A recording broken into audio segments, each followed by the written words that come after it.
Welcome to the Java Cafe, Java fam.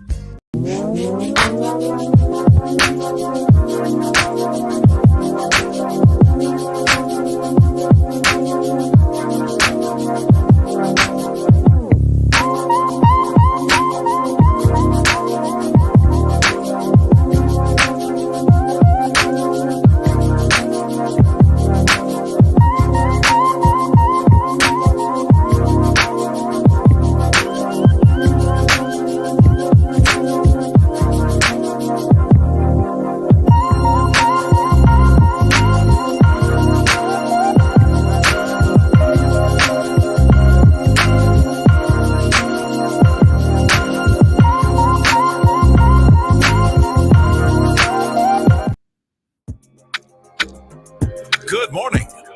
Welcome to the Java Cafe, Java fam. Good morning, everybody. Good morning. Good morning. Today is Wednesday, December 6th, 2023. It is Wednesday. We need to know Wednesday with Mayor Wu. We say Wu just because of the W's, but with all due respect, Mayor Wu, she's going to be with us in just a few moments.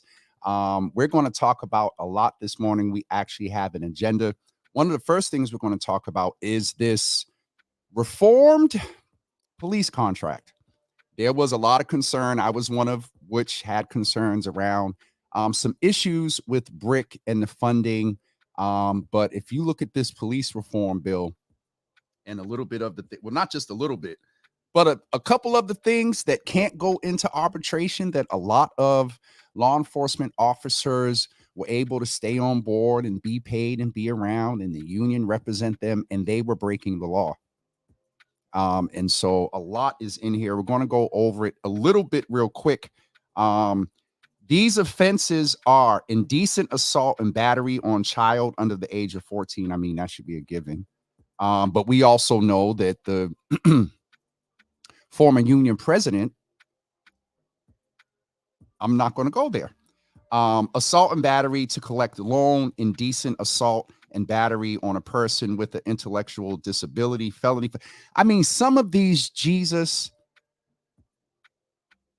should be givens. And the fact that it took 5 years to get some of these things in place is very interesting. So Mayor Wu is, of course, going to give us an overview. I'll take a screenshot and post this later.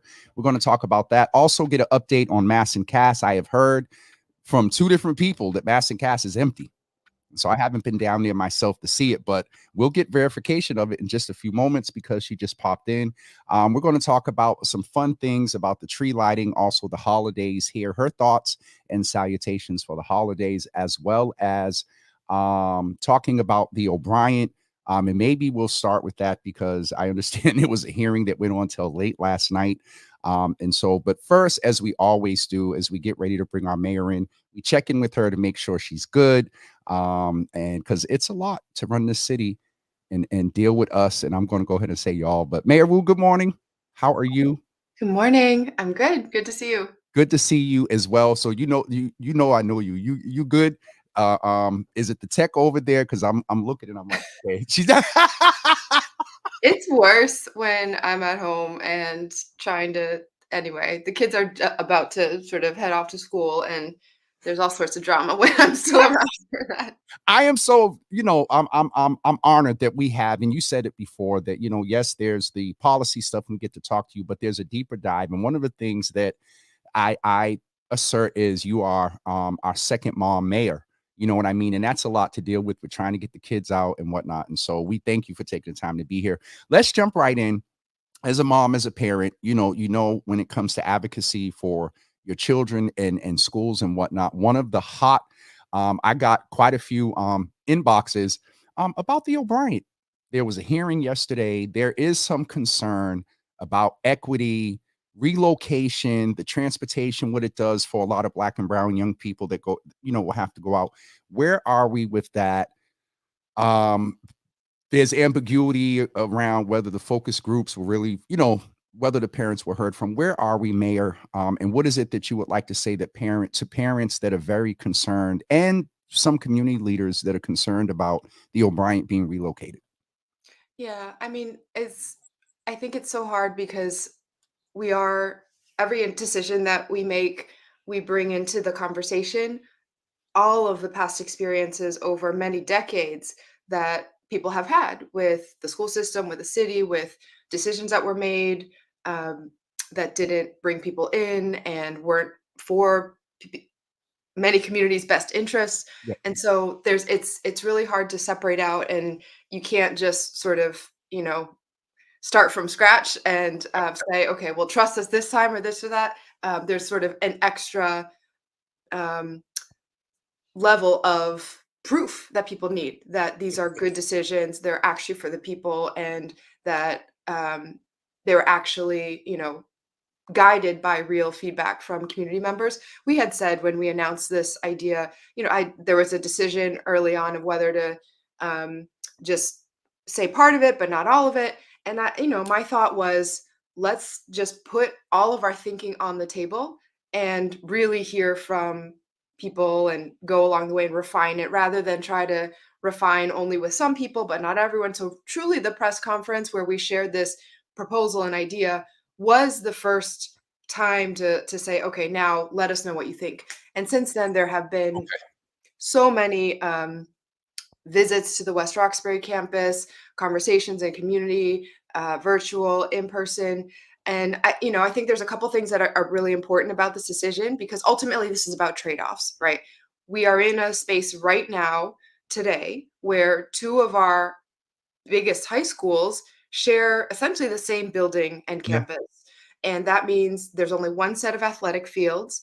That means they have been a little bit butting heads in terms of not the culture of the schools, but just the fight for space. And therefore, the O'Brien has a much smaller seventh and eighth grade than any of the other exam schools because they simply cannot fit more people because they're crammed into what was supposed to be an administration building for the Madison Park campus. That was not designed to be a Oh, no. standalone high school The there. yellow, I was there, Mayor, when that year transitioned. That was a classroom. We had the whole campus, and Yep. so it's interesting to hear. And then the O'Brien moved from their own building, Yep. which was taken away from them. And so there's all this history that goes into it. So it's you really can't separate the two situations. If the premise is we want Madison Park to have a brand new campus that actually matches the vocational and career opportunities that are real today, not from when the building was designed, Yep. we need to invest in it. And they need more space to do that. To have our vision is to have a whole adult education center really there, which means there would be basically day until evening education, not just for K through 12, or not just for 9 through 12 or 7 through 12 students, but for Adults. lifelong learners, people transitioning back, everyone in the community. And so the O'Brien can't stay in its physical location because of that, and also because the building is not healthy. It's not the right space for um, the premier, what should be the premier math and science, engineering, um, life sciences connected campus. They don't have proper labs. They don't have the tracks that we hear from the students that they want to go into. And Okay. so there's investment needed in both schools. But just saying that we want to keep everything as is or have everyone stay where they are, it's, we're stuck in a position right now where there's a big trade-off in a lot of ways. So, we've looked at the Timilty site, we've looked at the Boston Water and Sewer parking lot site. We've looked at the different family welcome center sites, and you could have a small site where you go up really high to fit the expansion of the school for the O'Brien, but then you don't have the extra space and all that. Now, here's my clear view of the trade-offs, right?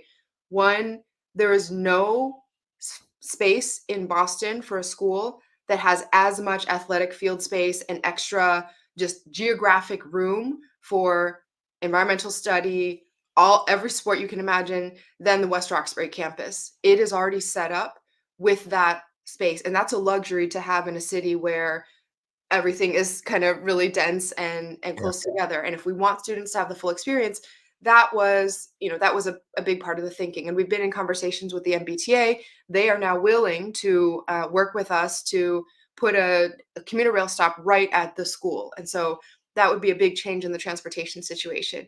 Now, it's still on one of the edges of the city. and the exam schools, as all of our high schools are meant to be more citywide opportunities. And so there is a strong benefit from the three exam schools kind of being right in the heart, in, draw circle, and they're in the middle of the city, kind of accessible from East Boston, Hyde Park, And every corner. right. It's also true that the majority of the growth of young people in Boston, like where all the families with kids are living, is further south in the city these days. So, there's a lot of trade-offs at stake here. We are listening very much to the community and understand that people are sharing what is the most important thing to them, the future for their kids, for themselves as students, for their legacy as alums. And so we're still sifting through that and just want to be really honest with everyone about what we give up if we keep this current situation, right? There's just people are kind of stuck and we're not able to have either school be its full potential. And we are looking, we've looked at so many other sites and are going to continue to try to push and poke here and there. But the West Roxbury site is one that is in some ways tailor-made for a high school campus, and we wanted it to be accessible to all. We've done a bunch of tours. Every time people go through, they're like, well, why can't we just move this whole thing more to the middle of the city to be accessible?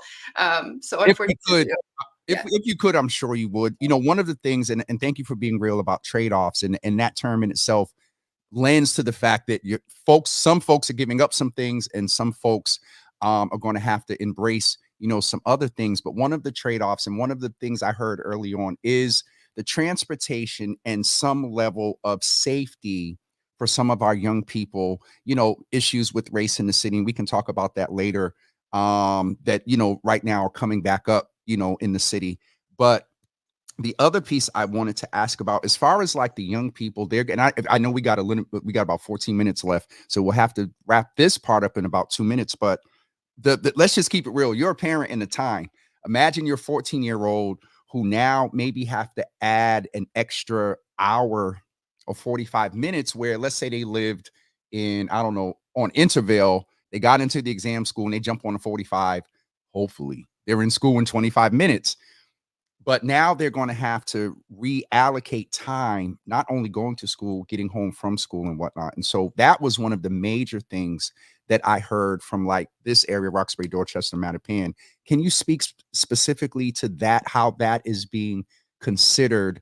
The safety, not as much, but I have heard the safety of, what if we have couple of young men at a bus stop, and, West Roxbury has been interesting the past few months around the exam school stuff and all of that, displaying some things. So what do you say to those, either the young people and parents whose time is a factor for a lot of, as a parent, so can you yeah, speak there's no specifically doubt that moving a school from, like, if you live on Intervale, like moving a school from right near you to to West somewhere Roxbury? else is different, right? I want to just again emphasize these are interconnected decisions within the whole ecosystem of schools. And so we would be almost doubling the size of Madison Park's campus and creating so much investment so that we're actually adding more seats in Roxbury for Madison Park. So it's not like this is just being taken away and there's nothing happening. It is to allow for expansion and full opportunity for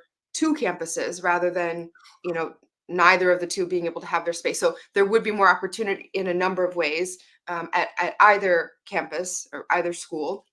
The second is that having the commuter rail stop there would be a game changer when it comes to the transportation options. Unfortunately, today with the MBTA, there is no faster way to get somewhere than if it happens to be on a commuter rail line. And so we've been fighting really hard to explore that, chase that down, and they've been really creative and working with us to get down to how fast and how to do this this is not with how they usually do business at the MBTA. So Mhm. the fact that they're willing to go above and beyond means a lot and would completely change the transportation access. And the other thing to think is like, you know, two things I want to say. One is that for many of the students who do live now in Hyde Park, in areas that are further south in the city, this would be a closer commute, right? Now there's a question of, well, what happens after school and the distance from being right in the, closer to downtown or Longwood for the, job access. That is something that we're thinking about very heavily too. And the West Roxbury campus would only work if there were a career center really built in that would have on-site ways for employers to engage Yep. and direct transportation, not just right when school ends, but all throughout the night, so that there could be activities and opportunities to get to internships and all that.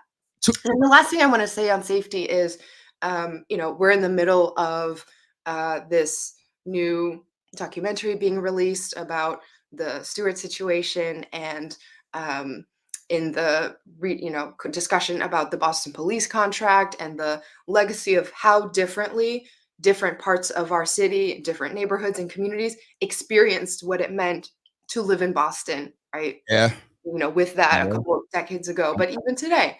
And my hope is that we are working every day towards a city where our young people, our Black and brown young people, own and belong in every corner of our city, right? It's not okay to make a decision because we acknowledge, are just going to accept that certain parts of our city are off limits, be it downtown or one of our neighborhoods. And Yep. so that's really what we're trying to do in a lot of our work, right? With our small business grants, not just giving grants in the same way so that businesses owned by people of color stay in communities of color. Like, obviously we want businesses to thrive Mhm. in Roxbury and Dorchester and Mattapan and Hyde Park that reflect the community. But we're giving grants that those businesses move into Downtown Crossing and the Seaport and Newberry Street, because you deserve and are owed the opportunity to benefit from every part of Boston. So we're not so very helpful to continue getting everyone's perspective and feedback, and think of this as a series of decisions that are all wound up together. Madison Park, the O'Brien, our school to career pipelines, and how to really make sure that our young people have access to everything that Boston has to offer. Two ideas, Mayor. One is there's a young lady there by the name of Latrell Pinckney Chase, who is kind of the career person, and she does career placement, but because of how she rolls, she's in the lives of these young people. And if they haven't tapped into her yet, she would be a different voice and lens to kind of cover the quality of life piece, and also transportation and the career piece. The other thing is, think about this, and I just thought about this when you were talking. Can a student float back? You're not old enough to remember the ORC, but I Madison. all about it. Yeah. Okay, there was a model that you could be at West Roxbury for your math and academics, and is there a possibility that you take a voc, sort of something associated at the Madison campus? And so you're shaking your head like this isn't something new that you guys talked about. So that may be a level of compromise on the ed piece. And Mayor, I hate it, but we got 8 minutes left, and I don't want the team, and we got so much more to talk about. Can we go into the contract? Let's do it. So let's keep it 100. Folks were upset with you around a lot of the decision and support around the BRIC funding. And again, I got the pleasure of knowing you. Is the right word? You're calculated. You're very calculated. So on the back end, this stuff in the contract, Mayor, first of all, the fact that you had to fight for stuff about, engaging with someone under 14 years old, and this, Mayor, why did this have to take such a fight? And I'm sorry, I'm just looking at some of the things in here, and I'm like, that's a regular human being, not someone that's carrying a badge. So please, the contract. Yeah, I will say, okay, so the overview of the contract is that the Boston Police have a couple different unions that represent them. Anyways, there's 4 different unions that represent them. The biggest one represents the patrol officers. It's about 70% of the officers. And they last had an active contract in June of 2020. And so for 3 administrations now, they haven't had a contract. And this was true of a bunch of our city worker unions with the pandemic, with all the political transitions and this and that. And so we've been digging out and really getting people back under active contract negotiations, because not having an active contract means going without cost of living increases. Many of these were our first responders who worked throughout the pandemic, and we're just getting caught up now. And this is one of the last ones that we are settling. The major provisions are making sure the cost of living is addressed, but also having some significant operational reforms. And I just want to say, even though when you look at the lists of some of the things that are in there, it's natural, and it's like, okay, that makes sense that a police officer should not be doing these horrible crimes. This, as far as I can tell, no other city has a contract with their police officers that includes this. Of course, Wait a minute, police but so hold officers on. are not supposed. You know, I like first here. Boston is kind of the first to kind of really dig this deep into And because just to explain what it is. So, most of the time, all across the country, when a police officer engages in something that is some kind of misconduct, there's an internal process that there's called the Internal Affairs Department that does an investigation, and they can make a decision, a recommendation, and the commissioner will sign off on some kind of discipline, whether it's a suspension, termination, or something else. When they move to fire someone that way, it then still has to go through a whole arbitration process according to the contract. Because in most cities, police officers and first responders don't have the ability to go on strike, because that would just be dangerous if all of a sudden the fire department and other people weren't showing up. They have protections usually through arbitration, which is more than what the civilian unions have. Arbitration means that each side, the police officer and the slash union and the city, would pick a person to represent them, and then they would jointly pick a third person, and then those three people kind of hear all the evidence or whatever from both sides, and then they make a decision. More often than not, the Yep. arbitration has ended up overturning the discipline and sometimes returning officers who have done some pretty horrible things back to the force, which is bad for everyone. Of course, the citizens and residents, but also fellow officers who then are all lumped in with people who shouldn't be on the job. So I know it's not. It feels in some ways like it could be intuitive, but it in other ways it's pretty new that a department and the officers themselves would vote overwhelmingly directly into their contract. The other pieces we got were around detail reform. So when you see a construction site and officers directing traffic, there are many of those across the city. Large scale events need that. Major construction sites, smaller construction sites, about 40% of those go unfilled right now. They're just open, and that's actually bad for traffic, because when we need someone to be moving through, there's no one there. Only police officers were able to do that. And so if they didn't volunteer to do it, then it was just going empty. Or if it was a really serious safety risk, the department would have to order officers to do it as overtime. And there was an incentive, which cost the city directly, and therefore not the construction site or whoever else. And there was also a incentive mismatch where an officer would get paid more if they were forced to do it for overtime than if they volunteered to get paid by the outside company to do it. And therefore, why would you volunteer? Exactly. It's a game. Here, I hate to jump in because the team is okay. Anyway, so the important point on detail is that now it's opened up to a whole group of people, not just police officers, but including civilians. So this is the thing. Oh God, what was the term, Mayor? Not red flag. What's the civilian flag? What is the thing? The term. Yeah, some people have called the civilian flaggers. Okay. And so one of the major questions I got from community, and Ramilda's in here, is the accountability in the contract. How the exact question were, what are the consequences for violation? Oh shoot, I can't read my note. What are the consequences for these violations, and how quick and how assured are you that there won't be some other form of some new form of arbitration to wedge in? Thank you, Ramilda. It's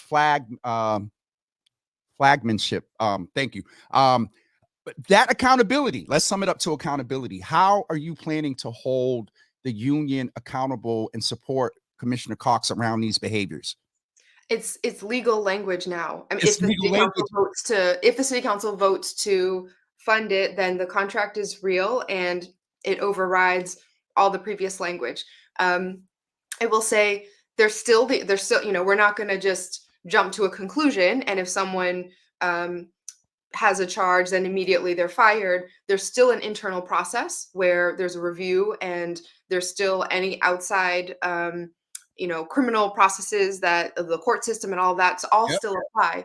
The difference now is that as soon as there is a sustained or internal investigation believes that someone did that action or did the pieces that would add up to that action in the legal language, or if they're indicted for it, not even convicted after all the jury trial and this and that, That's the indictment. just indictment, there's no arbitration. We're there, that's it. They could still go through civil service because that is state law that contract language doesn't touch. But the 90% plus of these are overturned through arbitration because it's a much wider ranging issue. Yep. What you can get overturned through civil service is so much more narrow, and it really hasn't been what people are using. They may try to use it more now that this option is gone, but it's much more limited. And I do believe we will see a significant change on this front.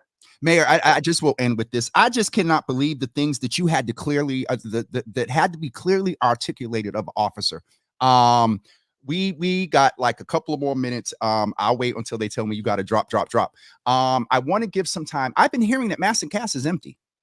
It may not be completely empty, but I've heard that twice. Yeah, we don't have, we're not seeing tents and encampments pop back up. All our teams have been doing a great job with that. I do know that people still need services and still need supports. And it's now our mobile teams, because we don't have to sit at Masson Cass and try our best to keep everyone safe in a group of hundreds of people. Those teams are now going around to all different neighborhoods. And I continue to hear about different locations where people are in need of services. And then we deploy everyone, and we have more people getting into treatment and housing this way than we ever have before.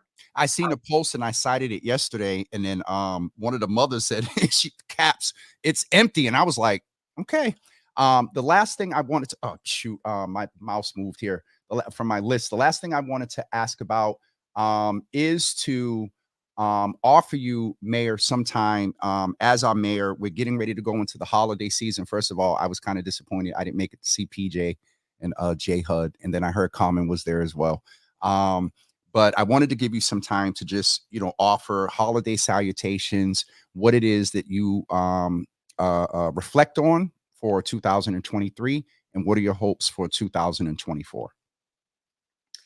I think we're still in a time where we need a lot of strength, and it feels like there's not a lot of reserves there. It's, the tank isn't so full. I know 2024 is going to be an intense year, right? Just from the kind of what's the larger environment that shapes how we live and move, like headed into this crazy presidential election year where we're reliving so much of past battles and traumas is going to be a lot.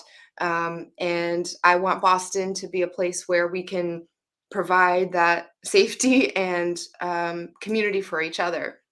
For me, the holidays are in some ways more busy than the other times of the year, but I get to see people across the city and get to just have a quick moment understanding how much all of the things that we do really fit together. So, be kind to yourself this holiday season, enjoy, give yourself space, but also reach out to others to check in on them, or when you need that kind of support. I think when we are living in such complicated and difficult times, the only place to find real strength is through that sense of community. And we want at the city to be doing everything we can to support people coming together, leaning on each other, and finding the supports that they need to be able to be their best selves in building community. So thanks for having me, and hope everyone has a wonderful holiday season. 24. What do you hope for 24? Well, I hope.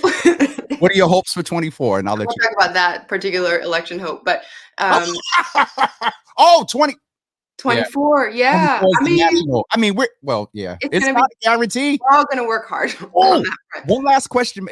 I got 1 minute. So people were upset, and I was one of them.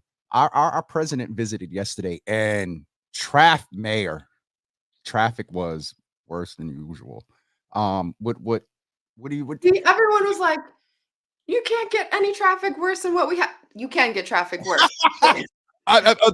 It's just we Um, can't assume some things about our president. yeah, You're a younger voter. Like, what is it? Is it a real concern even here? Our younger voters with well, I know you have I it. will say I was with Governor Healy when the president's airplane landed at Logan and greeted him. I wasn't able to join the other events throughout the day, but some of the folks at the airport were saying that this is the longest that Air Force One, that airplane, has stayed in Massachusetts. He was here for basically the entire day at events, and it just kind of That's shows why. how important Boston and Massachusetts are. He was traveling between all different things. There were 3 or 4 separate stops at least, and every time he moves, the entire when he drives on the highway, the entire interstate has to be shut Mhm, down for security purposes, mhm. and it's that's just how it goes. Um, I'm I sometimes feel like it's a lot of fuss when we move around. Now I know, right? Uh, it's We can't intense. make them ride bikes, Mayor. I think we'd have to put a bubble around all of the him and Secret Service and Yeah, everyone. yeah, They're very intense, and unfortunately, it's needed more so than ever in this yeah. time where it's really an unpredictable, chaotic, and divided world out there. So, but the fact that he was here in Boston, recognizing how important this community is to his reelection and to um, getting ready for what's to come over the next year, it says a lot about the space that we hold nationally. Mayor, if they check with you next time, just tell him his concert doesn't need to be James Taylor. Tell him to hit up a little more hip hop artists. I'm going to get you off of here before I get in trouble. This was me saying this. Mayor, thank you. We'll chat beforehand, but publicly, I just wanted to say happy holidays to you and your family, and safety for the new year, and everything. And we'll be checking in 24 as some things are going on, and then leading into 25. Appreciate you, Mayor. Love you All right. much. Talk to you soon. Happy holidays. Bye bye. So, folks, that is our mayor. That last part was interesting because it just hit me. I'm like, traffic was crazy, guys. It was crazy. One of the things where Milda reminded me about is there is the office, OPAT, Office of Police Accountability and Transparency. So that's a whole nother piece about the accountability with the police department. And so, yo, the things that had to be outlined in here for non-arbitration, that lends me to believe that somewhere in these union arbitrations, some of these things on this list, I'm gonna leave that right there. Wanted to also mention Real Boston Media in the building. We had a conversation last night on Twitter Spaces, very informative, and just unpacking episode 1 of Murder in Boston. I did not do a deep dive with the mayor about that. That conversation needs to be led by the family, the Bennett family. And so stay tuned for some more things percolating around supporting them. Tea Time Energy, Police Academy, People Academy need our immediate attention. Boston children need this place. People's Academy with, oh God, what is his name? Oh God, Jesus Lord, I can see his face. Shout out to the People's Academy. They're doing some great work. They are part of the solution as well, advocating for a while. I think they got space. But we will hold a virtual watch space on Monday again at 9 p.m. And the Twitter space will be activated again on Tuesday and also on the 18th and the 19th. And we'll keep you up to date about anything else going on where the family is going to tell their story and give their feedback. What else? 2 weeks from today, I should have the flyer queued up already, but I'll do it now. 2 weeks from today, we are gathering again at WGBH at the Boston Public Library. We are having a soulful Java holiday that is taking place on December 20th. And I'm trying to get the flyer up real quick for you all, and I won't have the link ready. But that is December 20th here we go. I think this is the right one. Hold on. Let's see what happens when I do full screen. Okay, it works. So December 20th at 12 p.m. at WGBH, we will have a Soulful Java. You all are invited to come and attend that. The registration link I will put up very soon. We have pianist Mark Copeland. We have guitarist Tyrone J. Tace. We have vocalist Amandi Music. We have vocalist Angela Elizabeth. And so we actually need to do an update because that's going to be a 90-minute show. And so it's listen, we did it in 2020. I bought some musicians at the old radio station I was at, and it was a good holiday time. And so that's taking place 2 weeks from today. Also on December 15th, I might as well say it now, Ramilda is in the building. Last month, we did a Party with a Purpose with Real Boston Media. We are continuing that next Friday, December 15th at 9 p.m. at Estella's Party with a Purpose. We're going to support Project Turnaround. The cover charge for that is $20. More details, the Eventbrite and the flyer is forthcoming. And I think that is it. Blah, blah, blah. I think that's it for me for announcements. It's my birth month. How and when? You know where we going, Pam. We just need to set some time. So let me know. And happy birthday to you in this month. Please make sure I know the day. You'll be what, 26 this year? So shout out to Pam. We had a good time with her at Yo Glory. I'm not even going to start because I got phone calls about yesterday with the slippers. Somebody actually called me. He was like, "Yo, Jimmy, you not familiar?" I was like, "No." So we're going to celebrate Pam's birthday. Appreciate everything that you're doing. We're getting ready to get off of here. GBH and Party with a Purpose, back to back. Yeah. Yep. And then we got that Sunday. So I'm getting off here, everyone. Thank you for tuning in. UCB, 1 hour for today. Speaking of UCB, join us tomorrow at 9 a.m.